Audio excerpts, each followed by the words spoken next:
I probably won't have nobody on here, but thought I'd jump on for a little bit. I'm outside enjoying the fire. If somebody jumps on, I'll open a bottle of whiskey. If not, I'm not going to, because I just don't go live that often.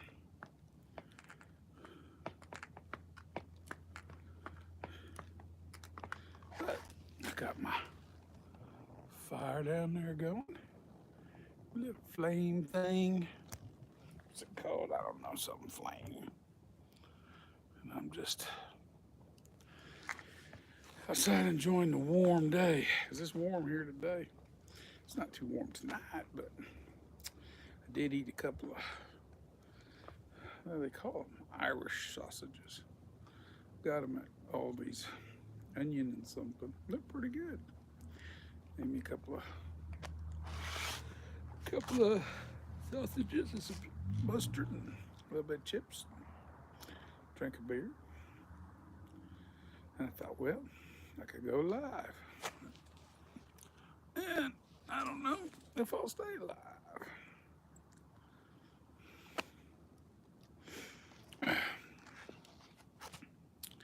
Late Monday, I doubt anybody's gonna be on.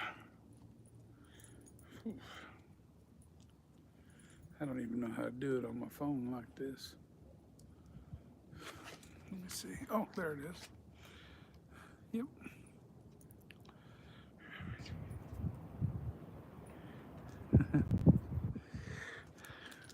Oh, I got a thumbs up. Oh, so somebody on here. I don't know who. I don't know.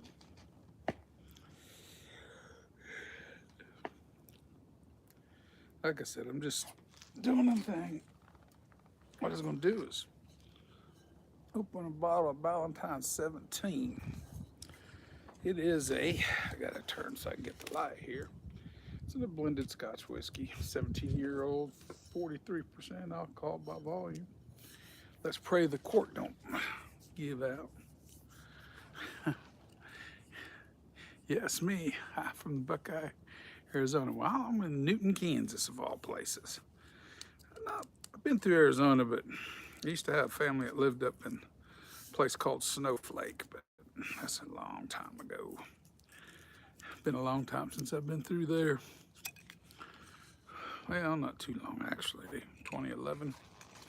It's still a long time. Anyway, thank you for joining. What do you think about the furry community? I don't know anything about the furry community, so I can't give a thought pattern to that. I don't even know anything about them. Let's pray. Oh, it's a screw. Oh, it ain't got that stupid little thing in there either. All right. The furry community. I think that's where the people dress up as, yeah, it's like rabbits and stuff and go to conventions or something. I don't know. They do inappropriate stuffed kids and animals. Okay. I don't know. I don't know what all that has to do with anything. As my dad would say, the price of tea in China. Anyway.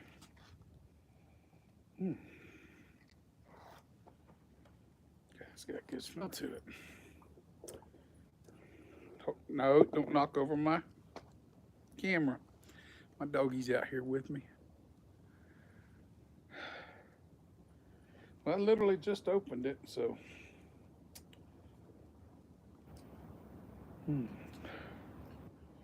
Fresh apples, blueberries. Very fruity. It's nice out here. I think it's only about 50 degrees out. For Kansas, that's pretty good. Furry. And it's sad to think that millions of people do this on daily basis. Well, I don't know if what, I think you mean to say basis, not basics. But, yeah, not sure. I don't know anything about them, so I'm not going to comment either way. Hi to all your beer friends from Ontario. Eric, John, and the LA.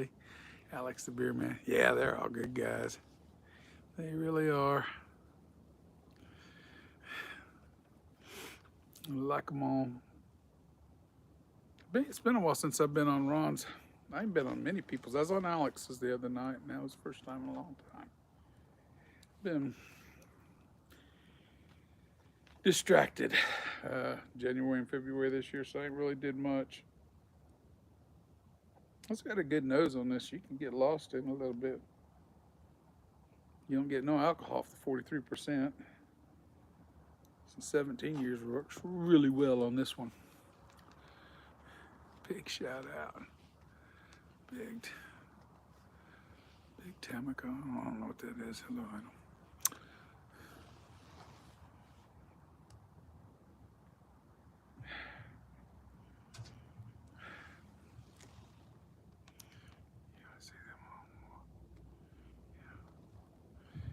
I see them all more. Yeah. Oh, yeah. Used to do Stout Sundays with John. John quit doing them, and then Ron took over, and he just, I don't know, kind of lost interest in it.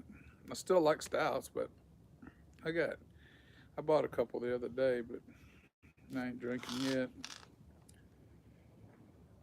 I don't have much beer. That's the first two I bought in a while. Well, I bought a 6-pack of some Ruby Red stuff at Aldi's. It's really good too. It's red grapefruit or something like that. Okay. We're still getting the multi-smell, sugary notes. It's fruity. I'm gonna stick with fresh apples, blueberries, touch of cinnamon. A little caramel in there. Cheers, everyone. I hope your Monday night's going well.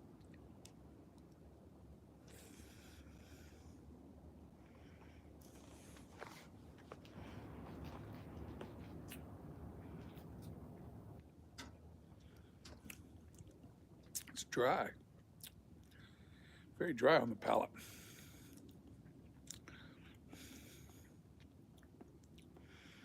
Don't get the blueberries on the palate. I get more caramel. A lot more caramel. Some vanillas. I still get the apples. Those are very dry on the palate. Then you get that sort of metallic thing you get sometimes. It's not too bad. Yo, for John Neely, before he made his channel, he appeared in Erickson Raw Theory's live stream in 2017. Yeah. Oh, yeah. Yeah. It's been a long time, but yeah, I was with, I don't know if I was on Ron's in 17 or not. About that time, I started appearing on a few people's channels. That's when I first started doing it. It was February 2017. That's when I made my first video, so if I remember correctly. So this February made what? 7 years? Longer than that. 17, 18, 19, 20, 21, 22, 23, 24, 25. 8 years now. So I've been doing it for a while. Enjoy it. Yeah. Yeah, John, after he moved up north and got married, he kind of slowed down a lot on it. But I've seen him here lately do some stuff. And he gets on with, he gets on a lot of times with Bumpy. And they do taste and stuff together. Give me a second. I got to let my white dog out. He's going nuts. He's trying to crash through the window.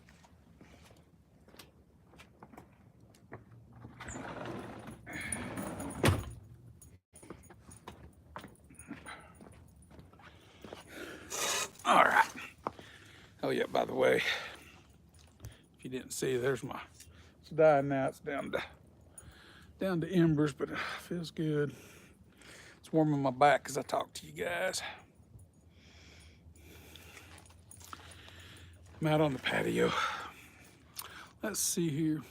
No, you go. He'll knock over everything. He's a goofball. Always respected you. Oh, thank you. Thank you. It is 8:54 a.m. here in Buckeye. 20 minutes from Phoenix, Arizona. That's right. You guys don't go through daylight savings time, if I remember right. If I remember right. I've never been to Phoenix. I've never been to Southern Arizona. Like I said, Flagstaff, south of Flagstaff to Snowflake. Been to Winslow a few times. Been through there anyway. I got gas there once. Uh, most everything I've done in Arizona has been up in the northeast corner because that's where my kinfolk live, was in Snowflake. I have not seen them in 40 years. It's been a long time. So, but yeah. Oh, Bumpy's even on now. I did it through YouTube's thing. I didn't do it through any of the streaming things. So this is just a short thing. I really didn't know what I was going to do. I don't never go live very often and whatever, but I just do that. Yeah, no, it's 11:33 here. No, that's not 11:33. I'd have to. It's after 10 though. It's after 10. I'm not sure exactly what time it is without turning my phone off, and I don't want to do that. But no, I said I'm enjoying a nice night. Let the fire warm my back. I was throwing the ball for the dog. She finds it in the dark. She don't care. She's my retriever. She's looking at me right now like, throw the ball. It's at your feet. I'm not going to do it. Okay, maybe once. I'll throw it one time for her. I hear the thunder of the feet. Gonna pour me some Sazerac rye. You do that, Bumpy. I have Ballantines in the glass. 17-year-old Ballantines. Shh. It's late, boy. Neighbors don't need to hear that. Blended Scotch whiskey. I've actually had this bottle for a little while, like all my bottles anymore. Hadn't opened it. I was glad the cork was intact on it. Flagstaff, Arizona is 2 hours, 20 minutes from Buckeye. Yeah, it sounds. I've always wanted to go back and go up on the, what they call it. Because Snowflake's real close to that. Call it Ram. I can't think of the name of it now. But it's the high plateau where it breaks off. Got a name for it. Anyway, I've always wanted to go down there and drive that and camp out there on that. The pictures I've always seen is real pretty up in that part of Arizona.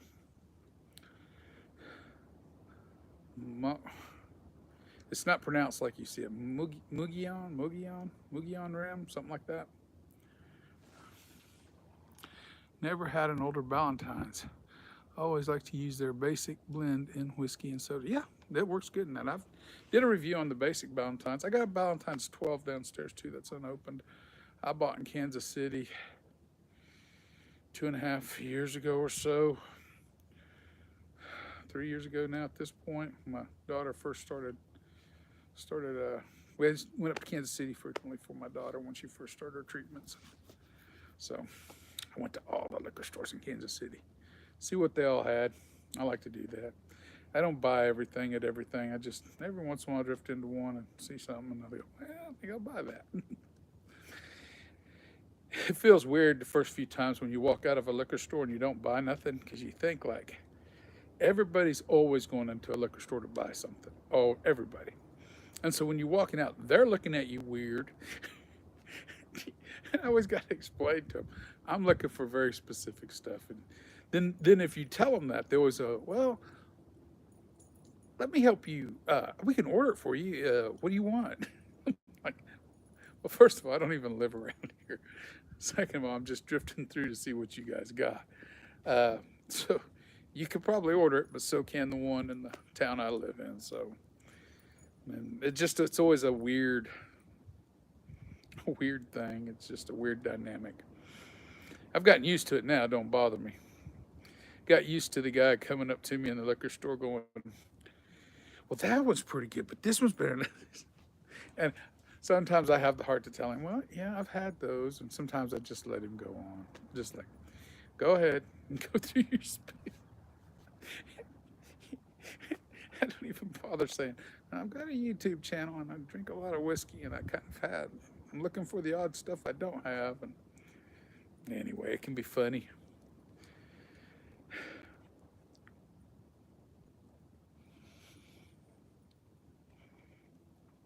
I like this. That's extremely good. It's very drinkable. I wouldn't want a port and soda. It's a lot better than the basic Ballantines. There's no strange, odd, strong, multi-minerally flavors that come sometimes in the basic Ballantines, and you combine that with the soda. The 17 years has really mellowed this out a lot. It makes it, well, it's a sippable whiskey. I don't got no water out here. I'm not going to put ice in it. I just drink my stuff straight up like I do. Always have. I paid, I think, the price tag's on the box. I think I paid $99 for it, if I remember right. But I don't remember where I bought that one at. I don't recall. I'm trying to think. It's hard to remember where I bought everything. No, I think that was the, I might have bought that in Pittsburgh, Kansas. But I don't think I did. There was another one I bought in Pittsburgh. That was a blended Scotch. I think it was an 18. It wasn't a 17. I'm not sure where I got that one at. The Ballantines 17. The 12, like I said, I got Kansas City. I could take you to, I remember where I bought it, but I can't remember them all. You go in and out of so many, you just lose track. Seems like I recall Ballantines was what Indiana Jones was drinking in his later years. I do not know. I could not tell you that. Yeah, I wouldn't know. I wasn't even sure. I don't know. I was watching a movie with my wife. I can't remember the name of it now. But it was interesting. They had a bottle of Balvenie, and I couldn't tell which one. I could just see the Balvenie across the top of the bottle, which surprised me because I thought for branding they'd have it covered up. And the other bottle was clearly Macallan, Macallan shape, Macallan thing. I don't remember what movie it was, but they had it sitting on a table, and I just immediately went, "Hey, there's a Balvenie, and there's a Macallan right behind it." So, but usually they block that stuff out in films. Yeah, I've seen the Indiana Jones films. I just don't remember him drinking whatever he drank. I don't recall. Remember Kurt Russell in The Thing? He drank. Oh, good Lord! Now I brought it up and I can't think of. I can see the. It is a blended Scotch too. I can't think of the name of that one, but it was all interesting. He had like a case of it. It was strange. Look at this guy. Yep. You ain't seeing much. Just an old man.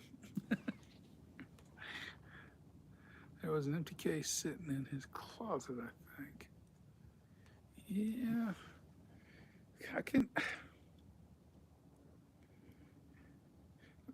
I want to say it was Cutty Sark, but I'm not sure. But I want to say what Kurt Russell drank in The Thing was Cutty Sark. I may be wrong about that. Oh, shoot.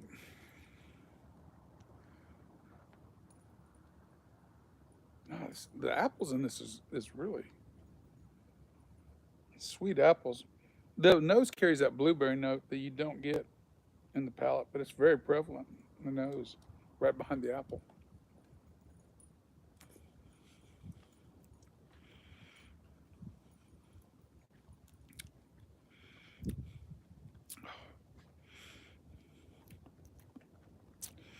I'm surprised it still carries as much of that mineral note as it does. It does carry that mineral note quite well. The nose on this one's much better than the palate. Your palate's good. For 43%, it's got a little extra that most 40 percenters don't carry, but it's not enough to. It's not enough to. It stays a little bit on the thin side for this one. Not all 43 percenters are thin feeling in the mouth, but this one feels thin. Yeah, Cutty Sark used to be the big brand back in the 60s. Yeah, my mother-in-law and father-in-law, how did that get? They rented or leased a cabin down on, their cabin flooded in Louisiana. And some friends had an old cabin, so they had to move out into the other cabin just for a place to stay. When they did, they was cleaning it out, and they found a bottle of Bombay gin, not Bombay. Yeah, it was Bombay gin in a strange bottle. It wasn't like the new bottles. Bombay gin, Cutty Sark, an old bottle of rum, some rum. I don't remember what it was. And they found what's that? What's that? It's another blended Scotch. Tastes like cardboard. I can't think of the name of it. Anyway, when I showed up down there, they gave me all the bottles, but most of them were pretty tainted. They weren't too good. Weren't too good at all. She's smoking a lot after she went down to. Usually, smoking's done in that thing. But yeah, my father he drank two things through the 70s that I recall, other than beer, Mickey's, and he liked Mickey's. He drank Black Velvet and he drank Beam's Choice. That was the two whiskeys he drank most. I don't remember him drinking much else. Now, sometimes the guys would buy him a special bottle at Christmas. He'd bring home and have that, but he always, this one, I don't know, I guess he liked the Black Velvet. He'd put little half pints all over the garage. You'd find them in the table saw. He'd always have a bunch of sawdust below the table saw. He'd hide one in there. He'd hide one above the door as you went in, because Mom was short. She couldn't see above that door, so he'd put it in the frame above the door there. Yeah, it was pretty funny. And he quit drinking altogether for years. And I mean years. And then somewhere in his late 50s, Mama got a wild idea about drinking brandy was good for your health or something. So they started buying a little brandy and drinking it. And they'd have like a little bitty shot in the evening before dinner or something like that. I don't know if they had a schedule. Anyway, I showed up that one day with that George Dickel 17. Me and Daddy drank that. Went to Christmas at my sister's. I brought a Glenlivet. Me and him drank that. I enjoyed it. Oh man, I'm down to 4 people. Got 8 thumbs up. So that's good. Like I said, I didn't really know what to expect. I never go live. I should do this more often, I guess. Maybe at a normal time instead of late at night. I don't know. Oh, she wants me to throw her thing again. Oh gosh, you gotta get it over here, girl. Max, you're gonna wake up the neighborhood.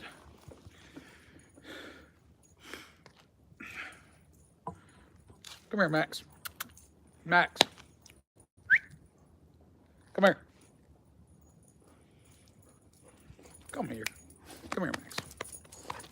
Come on. This is Max, my white English setter. I use my goof boy. Yeah, you goofy lad boy. He can retrieve. He doesn't like to retrieve. He thinks he's above it.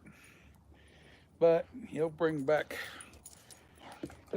birds and stuff. That's what he's supposed to do. Other than that, he don't care about fetching no ball. And then this one is, come on, Naomi. We call her Nay-Nay. She'll be 2 years in May. She's border collie and a lot of other stuff. She was my daughter's dog. Was a border collie, got knocked up, and she was a result. She got some Bernese, some lab in her too. So, ever spend any time in Kentucky? Actually, yes. Me and the wife went through Kentucky 2019, and because I went down through there looking for bottles. So, but I was stationed at Fort Knox, Kentucky, and I spent time up in Fort Knox. Went through Mammoth Cave while I was in Kentucky. So yeah, I've been that northern side of Kentucky and the far western side. And been through Tennessee, western side of Tennessee. I've never been to the eastern side of Tennessee. Mississippi, Louisiana, my wife's from there. I've spent a lot of time. We lived there for about 1.5 years. Arkansas, have an aunt that lives there. So she did, she's passed now. Oklahoma, my dad's side of the family's all from there. I'm related to half of Mays County. He had 16 brothers and sisters all together. So between that and my grandmother's brother having another 10, of which Bobby's wife passed, I heard. I have to reach out. I ain't talked to Bobby in years. But anyway, so I've been almost every western state. I think I've been in every western state except Alaska. I've been to Hawaii. Yeah, I've been to every western state: North Dakota, South Dakota, Montana, Idaho, Washington, Oregon, California, of course, Nevada, Utah. Now, I've only really been in the southeastern side of Utah around Mexican Hat. That's a pretty neat place. Yeah, well, the great, that's where you could basically say Kansas. It's an acquired taste, but I enjoy living here because I've lived here all my life. It's, it's wide open spaces, and you just kind of get used to it. It has its drawbacks. I like to fish, and don't go to western Kansas because there ain't many places to fish out there. So my mother's side of the family's from southeast Kansas, but plenty of places to fish there. I don't know what he's doing. But as far as bird hunting and stuff, western Kansas and eastern Kansas. I don't know. I appreciate it more as I've gotten older. As I was younger, I didn't. Then we married my wife again. She was from Louisiana. We went down there about 6 months after we got married, to meet her family and stuff. And I stepped out of the car. It's the first time I'd ever been to Louisiana. The humidity was so heavy, I thought I couldn't breathe. My grandmother always talked about how humid it is sometimes up here in Kansas. It ain't humid here. It's humid there. But on the opposite end of the spectrum, I get down there, I live down there, and then people hit 40 degrees and they think they're freezing. This cold. And I said, no, it's not cold. Well, this is a different kind of cold. It's a wet cold. There ain't no difference in wet and dry cold. I've been through cold. This is not cold.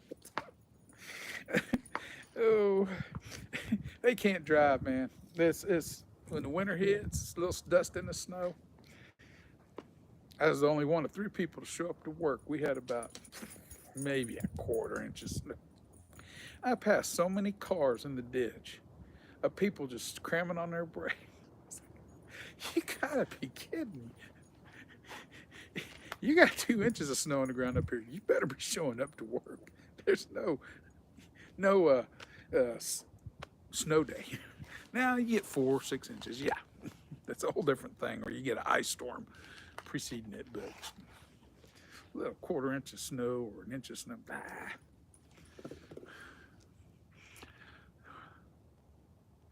Yeah, New Orleans will. We was just down there the last 2 years ago on an anniversary, and yeah, we went ahead and did. She lived in Galveston for a while as a kid, so we went down to Galveston and crossed. I can't remember the name of that highway that goes right along the coast of Louisiana. We took it all the way over through uh, Morgan City, all them places. I even went ahead and went up around and went through Avery Island again to see the Tabasco because I've been there once before, but we went back to it again and went back through it and ended up in New Orleans, and then we didn't tell her family was coming or nothing. And from New Orleans, went up through Baton Rouge, and we showed up at a friend's house or her cousin's house and surprised them. It's just a neat place. I grew up in Eastern Kentucky. Those old hill roads are impassable. Well, yeah, I mean,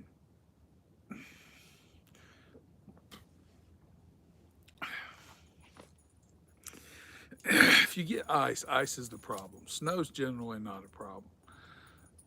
And if you do get an ice storm, and even here, I mean, you can only do so much. I mean, what's when you have an ice storm and it hits, four-wheel drive's nice, but four-wheel drive's nice to get you back out of the ditch, back on the road. Yours will still spin with four-wheel drive. I was on I-35 going north. I hit an ice patch years ago when I first got out of the Army in my Jeep. I was CJ7 spun through the median, through oncoming traffic in the ditch down on this side. Thank God there was hardly anybody on the road. I didn't have no incidents or nothing like that. But four-wheel drive kicked in. I drove. Got back on, went north. Tried to, and I was in four-wheel drive when it all happened. So it's like, nah.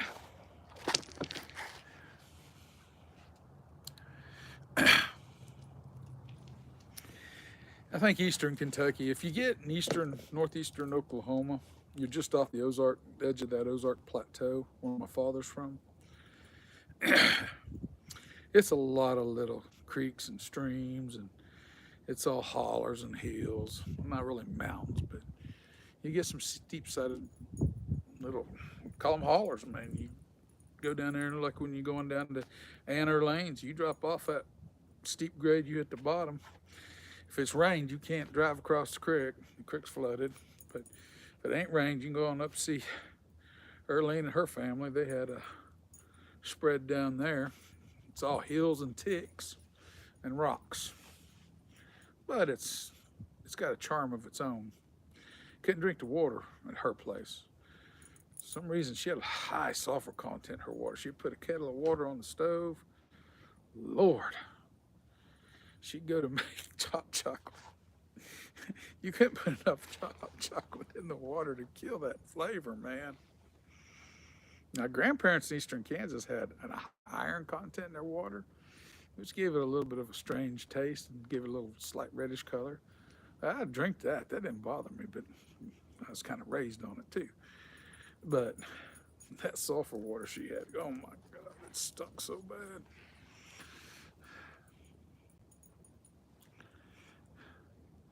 So the snow in Kansas ain't that bad. In my mind, you guys always have blizzards every year. Well, we don't have blizzards every year, but we've had 2 this year. Well, we have what, every other year probably. Snow can be bad at times, but it's kind of on and off. It used to be more snow back in the late 70s. The early 80s hit. We had one, I think it was 81 or 82, we had one big blizzard. And it seemed like for a while there through the mid 80s, it didn't hardly get any snow at all. Then it started snowing again a little bit more come the 90s. And, you know, lately, the last couple, 3, 4 years, we've had some tremendously cold weeks. We're getting a pattern sometimes where we'll have a week and the high might be 5 or 7 degrees. Nights with the wind chill, nights might be 0 or -1, -2, but then you add that wind chill on top of it. Because that's the one thing about Kansas. It's windy, it's blowing. We got a breeze right now. It's never still. The wind's coming from somewhere. So, but the wind chill does drive the temperatures down, but it also blows the snow a lot too when we do, but not always.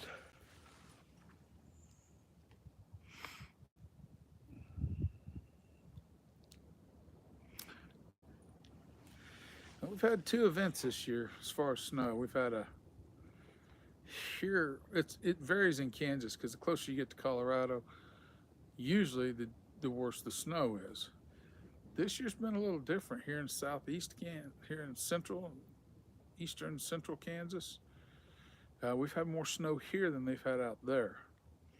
We've had 2 events. One we've had more than 2, but the 2 big events, one gave us about 6 inches, the other gave us about 4.5 inches of snow. But we've had, I think, 3 others. One was like an inch, another one was just a dusting, and then we had that one that they predicted 4 or 6 inches, and we got like 2. We didn't get very much.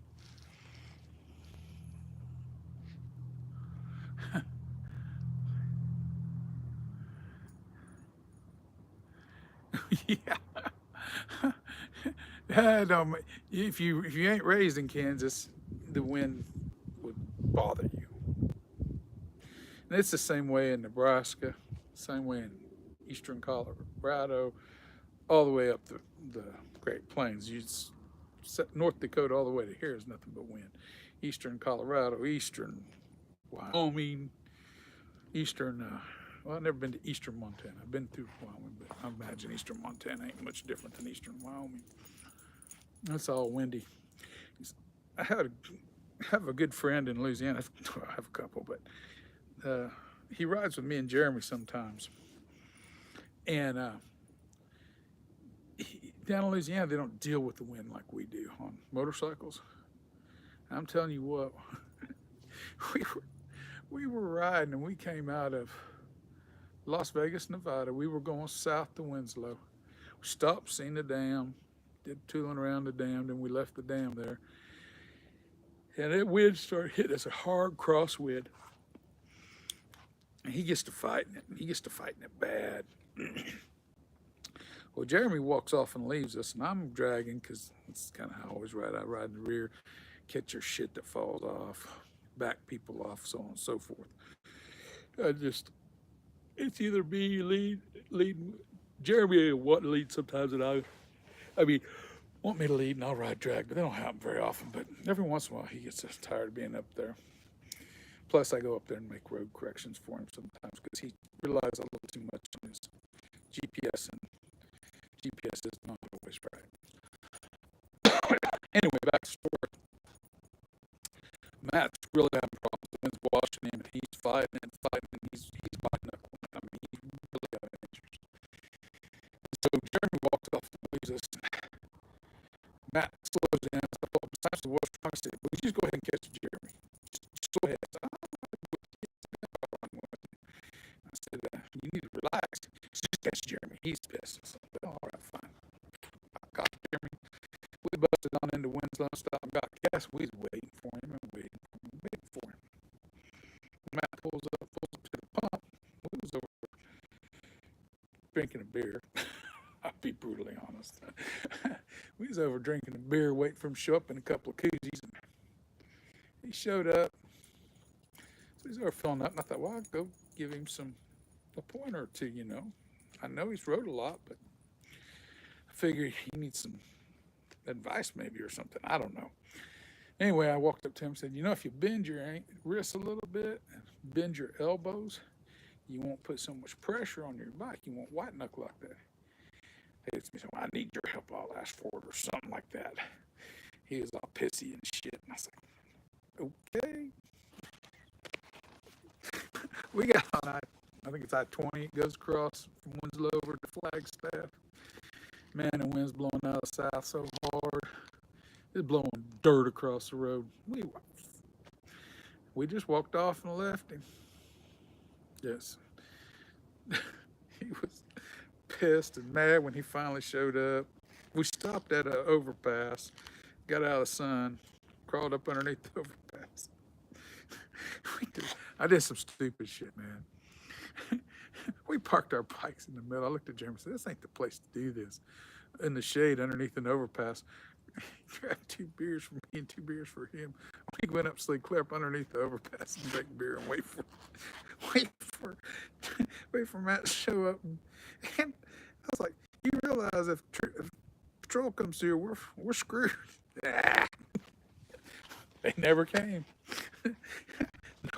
No cop ever passed. He finally showed up about 10, 15 minutes later. He got out to drink beer. And Jeremy tossed him one out of the cooler and said, we're taking off. I just want to make sure you're alive. We took off again. We gone. We got to Flagstaff to that Grand Canyon Harley Davidson and a place to eat there. I forget what the name of that place was. I got a bandana somewhere. Something Roadhouse. He rolled into there and he was upset. Jeremy got out there and adjusted these handlebars for him and told Jeremy, that's not the problem, Jeremy. I mean, I love Matt and all, but that's just not the problem. He's just got to relax. I know it's hard, easier said than done, but he's got to relax. Yeah, nah. Get used to it. Nah, it ain't Texas Roadhouse. It was a bar. It wasn't really a chain. The Grand Canyon Harley Davidson sat on the south side of I-20, I think it is, right through there. And then straight east of it was I'd have to go get my bandana. Something's Roadhouse, but it wasn't Texas Roadhouse. It wasn't a chain. It was a bar, per se. We went over and ate some sandwiches. And I had to go back to Kansas. Instead to go back to Louisiana. I was ready to get moving. I was kind of wore out, so they were ready. He was wore out. They were going to spend the night, so I'm going to ride some more. So I'll see you guys. I'll call you when I get home. Made it from Las Vegas, Nevada to Las Vegas, New Mexico that night. Pulled in there about 1 in the morning. I was on 25 going north out of was it Santa Fe? Yeah, Santa Fe.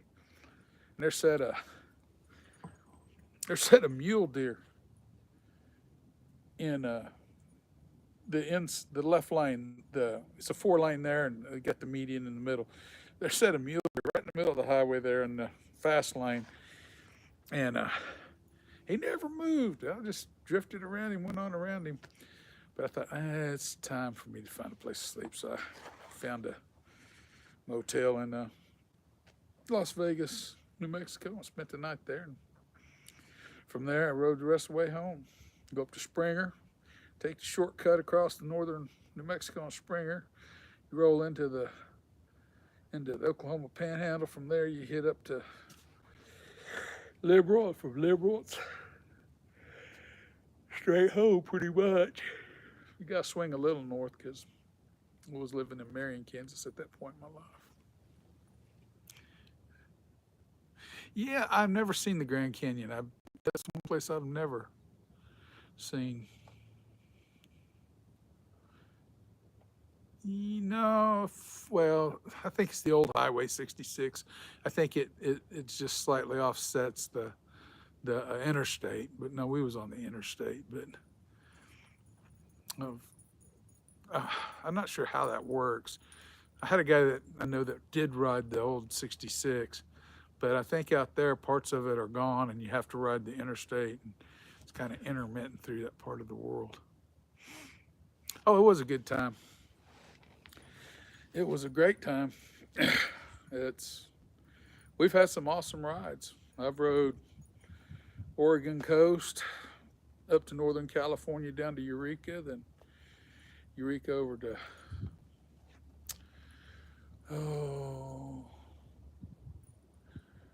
that place north of Red Bluff. I got an uncle that lived in Red Bluff. The next big town north of Red Bluff.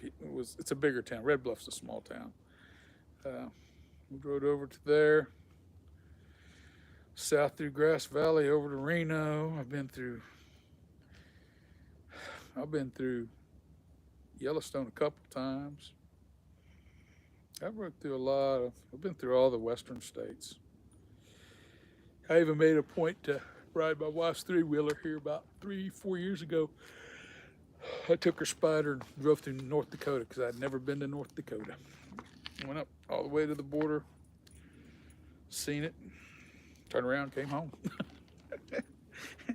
I didn't come straight home, but I drifted down through Minnesota and seen some parts of Minnesota I hadn't seen before.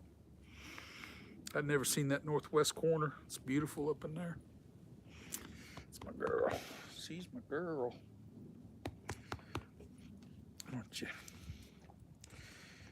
Bet if I got a sidecar, you'd ride in that thing. Probably not him. He'd want to jump out.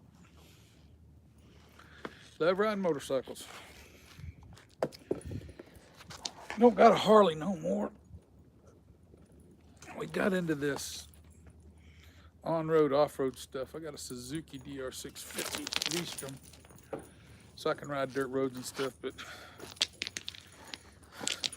I'm ready to go back to just riding the highway. I'm getting old. I don't bounce so well when I wreck. Things hurt a lot worse, even if it's just a little slide off. You know, back tire washes out on you, slide down. Picking up the bike's a pain in the butt.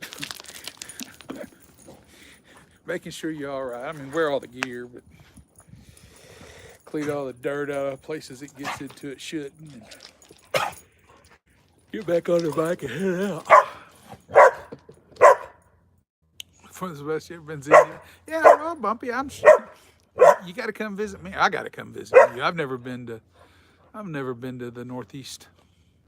I've been to Florida, but I've never been to, I think I've told you before, I processed out at New Jersey. But we landed in Philadelphia, drove down to Fort Dix, New Jersey, processed out of the military there, took us back up to Philly and flew home. That's my entire experience in that area of Pennsylvania. I've never been to West Virginia, never been to Virginia, North Carolina, South Carolina, Georgia.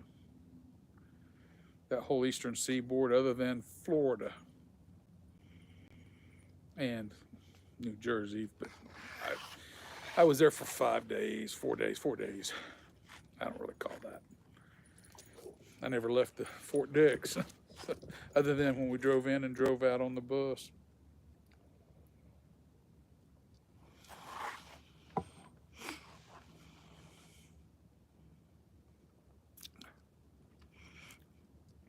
Yeah, Daddy had a Triumph. My daddy had a Triumph Bonneville's 500.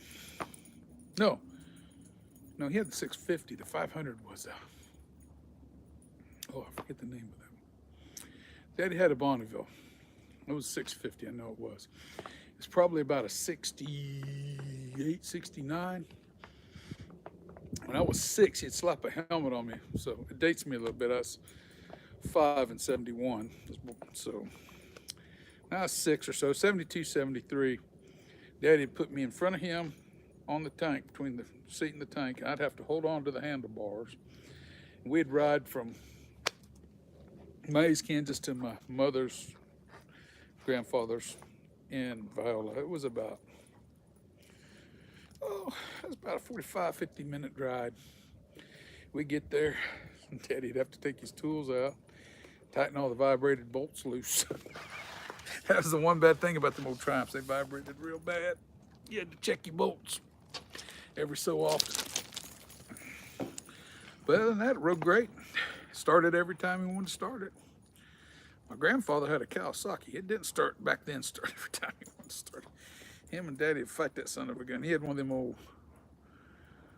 3-cylinder 500s, was it? Called him a Mach 3, I think, or something like that. That sucker wasn't. They'd fight for it. Once it got started and warmed up, you could keep it running, but hey, you could keep it running, but you had to get it warmed up first, and getting it started was a pain in the butt. Max, please. Guys, that's noisy. He's in a playful mood.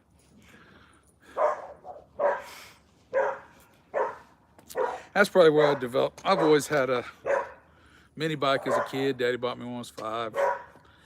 Little 5 horsepower mini bike. Max, I will put you inside. And I've rode motorcycles since I was little. Always. I think the longest I ever went without one was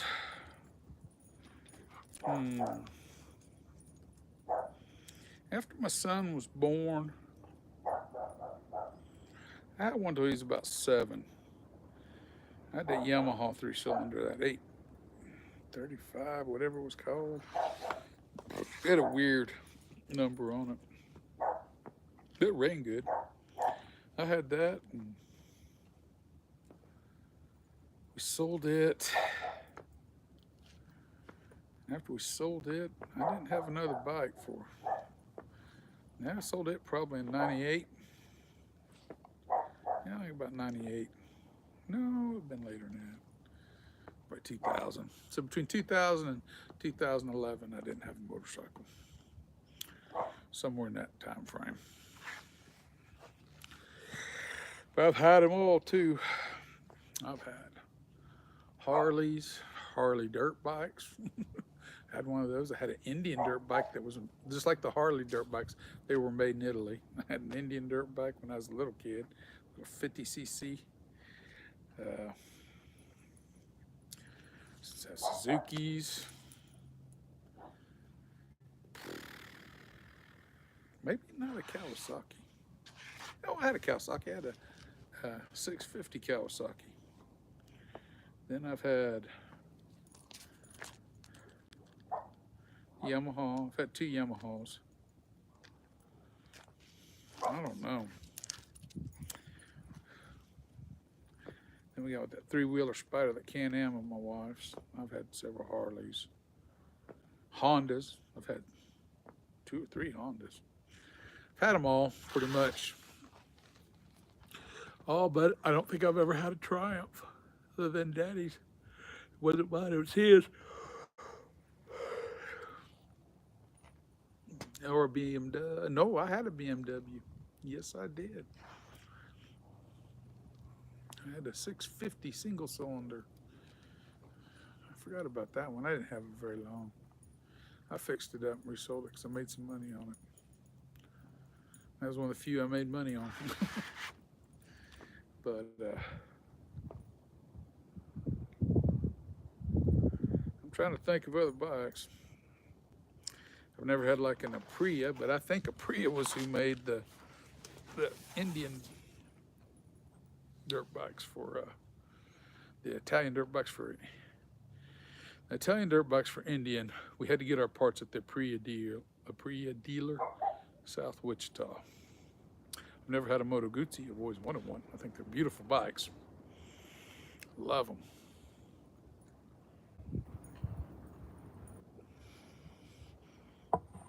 Well, that was my last drink, so I think I'm gonna call it a night, guys.